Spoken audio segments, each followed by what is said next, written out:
Hi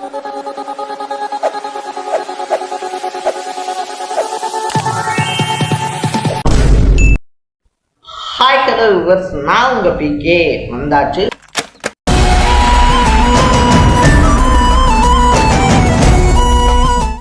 so நம்ம இன்னைக்கு இந்த வீடியோவில் எந்த விஷயத்தை பற்றி பேச போகிறோம், யாரை பற்றி பேச போகிறோம் அப்படின்னு சொல்லி கேட்டோன்னா, எலெக்ஷன் ரிசல்ட் வெளியானதுலேருந்தே தமிழ்நாட்டில் நிமிஷத்துக்கு நிமிஷம் எல்லாருமே நியூஸை செக் பண்ணக்கூடிய அளவுக்கு பரபரப்பான அடுத்த கட்ட நகர்வுகள் அப்படின்றது போய்கிட்டே இருக்கு அப்படின்னு சொல்லலாம்.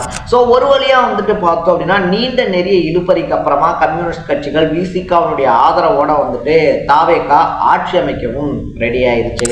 ஸோ இப்படிப்பட்ட சுச்சுவேஷன்ல தான் வந்துட்டு பார்த்தோம் அப்படின்னா அதிமுகல மறுபடியும் ஒரு பிளவு அப்படின்றது ஏற்பட்டிருக்கு அப்படின்னு சொல்றாங்க. ஆல்ரெடியே வந்துட்டு பார்த்தோம் அப்படின்னா OPS versus EPS, OPS versus EPS versus KAS, அதை தாண்டி வந்துட்டு பார்த்தோம் அப்படின்னா அந்த வரிசையில சிவி சண்முகம் விசஸ் எடப்பாடி பழனிசாமி அப்படின்னு சொல்லிட்டு இப்போ ஒரு புதிய பிளவு ஏற்பட்டிருக்கு அப்படின்னு சொல்லப்படுது. ஸோ இதுல வந்துட்டு ஷாக்கிங்கா வந்துட்டு பார்த்தோம் அப்படின்னா ஓபிஎஸ் போனப்பையும் கேஏ செங்கோட்டையன் போனப்பையும் வந்துட்டு எடப்பாடி பழனிசாமி கூட நின்ன எஸ்பி வேலுமணி, விஜயபாஸ்கர், ஆர்பி உதயகுமார், இந்த மாதிரி பலருமே வந்துட்டு இந்த டைம் சிவி சண்முகத்துக்கு ஆதரவா நிக்கிறாங்க அப்படின்னே சொல்லலாம். கிட்டத்தட்ட 35 எம்எல்ஏக்கள் நம்ம வீடியோ எடுத்துக்கிட்டு இருக்கக்கூடிய இந்த நேரத்துல இருந்து வந்துட்டு பார்த்தோம்னா எப்ப வேணாலும் தாவேகால இணையறதுக்கு வாய்ப்பு இருக்கு அப்படின்னு சொல்லப்படுது.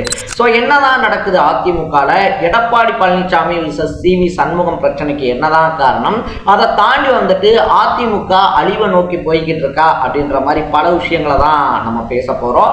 அதுக்கு முன்னாடி நம்ம சேனலுக்கு நீங்க புதுசா வந்திருந்தீங்க அப்படின்னா மறக்காம சேனலை ஃபாலோ பண்ணி சப்ஸ்கிரைப் பண்ணிக்கங்க. ஸோ ஃபர்ஸ்ட் ஆஃப் ஆல் வந்துட்டு பார்த்தோம் அப்படின்னா எடப்பாடி பழனிசாமி இருக்கார் இல்லையா, அவர் வந்துட்டு அவரை வளர்த்து விட்ட எல்லாரையும், கூட இருக்கக்கூடிய எல்லாரையும் வந்துட்டு தொடர்ந்து புறக்கணிச்சுக்கிட்டே இருக்காரு அப்படின்னே சொல்லலாம்.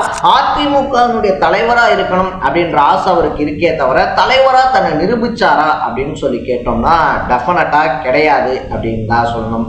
ஸோ அவர் வந்துட்டு தலைவரா இருக்காரு, முதலமைச்சரா இருக்காரு, முதலமைச்சரா முடிஞ்ச அந்த பீரியட் முடியுது, திமுகனுடைய ஆட்சி வருது, தொடர்ந்து வந்துட்டு பார்த்தோம் அப்படின்னா இடைத்தேர்தல் வருது, எம்பி எலெக்ஷன் வருது, உள்ளாட்சி தேர்தல்கள் வருது, அந்த மாதிரி தொடர்ந்து அந்த எல்லா எலெக்ஷன்லயுமே அதிமுக தோக்குது அப்படின்னே சொல்லலாம். இதுக்கு முன்னாடி வந்துட்டு பார்த்தோம் அப்படின்னா சட்டமன்றத்தில் அதிமுக திமுக தோற்றாலும் கூட அடுத்து வரக்கூடிய எம்பி எலெக்ஷன்ல மாறி ஜெயிப்பாங்க, இல்ல உள்ளாட்சி தேர்தல்களை ஜெயிப்பாங்க. ஆனா அதுக்கு அடுத்த அந்த எல்லா தேர்தல்கள்லையும் திமுக தான் ஜெயிக்குது. அப்ப நம்ம எங்க கோட்டை விடுறோம் அப்படின்னு சொல்லிட்டு பார்க்கும்போதுதான் பார்த்தோம்னா சசிகலா இருக்காங்க இல்லையா, அவங்க வெளியே போனதுதான் காரணம். சசிகலா தினகரன் எல்லாம் நம்ம ஒதுக்கி வச்சுட்டு அரசியல் பண்ணிக்கிட்டு இருக்கோம், அது மக்கள் மத்தியில எடுபடலை, நம்ம அவங்களெல்லாம் சேர்க்கலாம் அப்படின்ற அந்த ஒரு கோரிக்கையை முன்வைக்கும் போதுதான் ஓபிஎஸ் கேஏ செங்கோட்டையன் இவங்கெல்லாம் தொடர்ந்து வெளியேற்றப்படுறாங்க.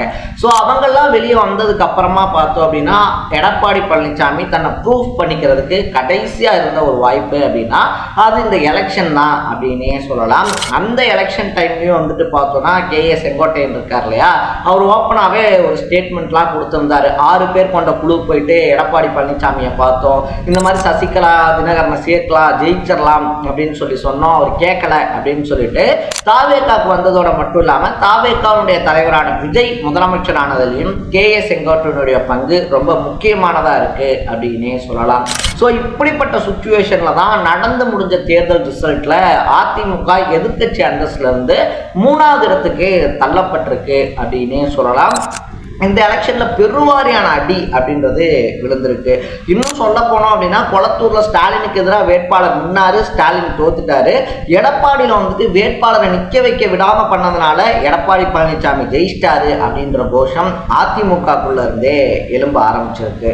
ஸோ தாவேகா வந்துட்டு பார்த்தோம் அப்படின்னா என்னதான் இன்னைக்கு ஆட்சி அமைக்க போறாங்க அப்படின்னாலும் அந்த நீண்ட நெறிய இழுபறி அப்படின்றது இருந்துருந்துச்சு. கடைசி நேரத்துலதான் தாவேகா ஆதரவு கொடுத்திருந்தாங்க.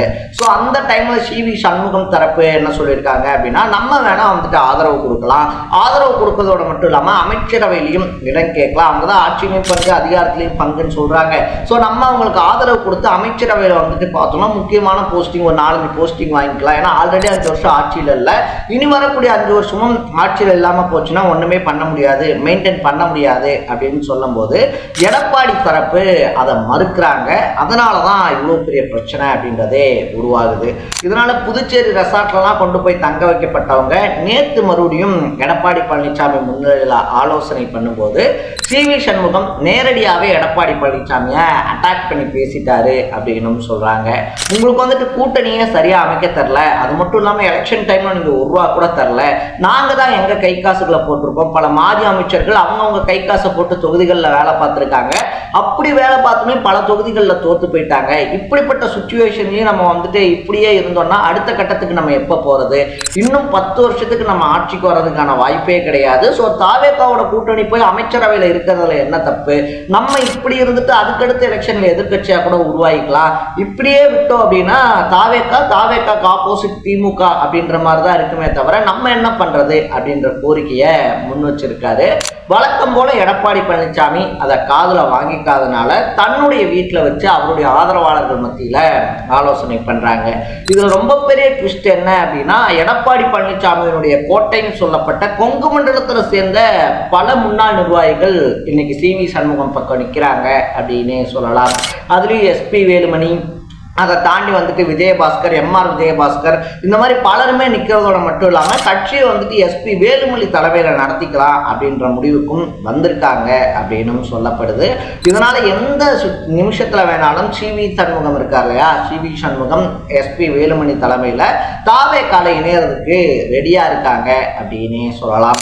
ஸோ எப்படி வந்துட்டு அரவிந்த் கெஜ்ரிவால் கட்சியிலிருந்து பிரிஞ்சு ஒரு குறிப்பிட்ட பிரிவினர் பாஜக சேர்ந்தப்ப கட்சி தாவல் தடை சட்டம் பாயலையோ, அந்த மாதிரி சட்டமன்ற உறுப்பினர்கள்ல 3/1 பங்கு போனாலே பாயாது அப்படின்ற சுச்சுவேஷன்ல கிட்டத்தட்ட 25க்கும் மேற்பட்ட எம்எல்ஏக்கள் தாவேகால இணைய ரெடியா இருக்கிறதுனால கட்சி தாவல் தடை சட்டம் அவங்கள ஒன்றும் பண்ணாது அப்படின்ற தைரியம்.